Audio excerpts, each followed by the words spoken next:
কোন চালু থাকা সামাজিক প্রকল্প বন্ধ হচ্ছে না। কোন সামাজিক চালু থাকা প্রকল্প, এটা আমরা আমাদের কর্মসূচি মানে প্রচারকালীনও বলেছি, কোন চালু থাকা সামাজিক প্রকল্প সে 30 বছর আগের হতে পারে, 10 বছর আগের হতে পারে, কোন সামাজিক প্রকল্প আমরা বন্ধ করছি না। আমরা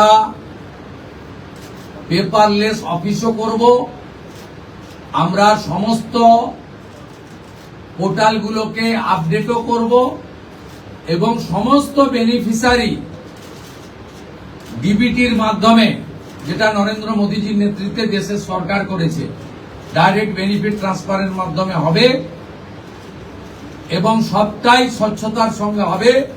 আপনার প্রশ্নের উত্তরে আমি পরিষ্কার বলে দিই, যে স্কিমটার কথা আপনি বলেছেন, আমি শুধু ওই স্কিমটা নয়, চালু থাকা কোন সামাজিক কল্যাণকর কর্মসূচি বন্ধ এই সরকার করছে না, কিন্তু ট্রান্সপারেন্ট স্বচ্ছতার সঙ্গে সেগুলো হবে।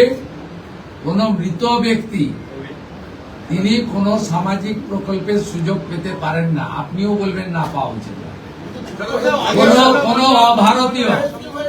কোন অভারতীয় তিনি ভারতের কোন প্রদেশ বা জাতীয় সরকারের কোন বেনিফিট তার পাওয়া উচিত নয়।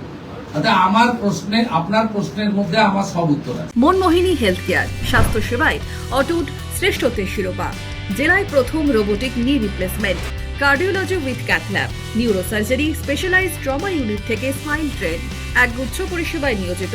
Manmohini health care, quality care with personal touch, Baharampur শিল্প তালুক।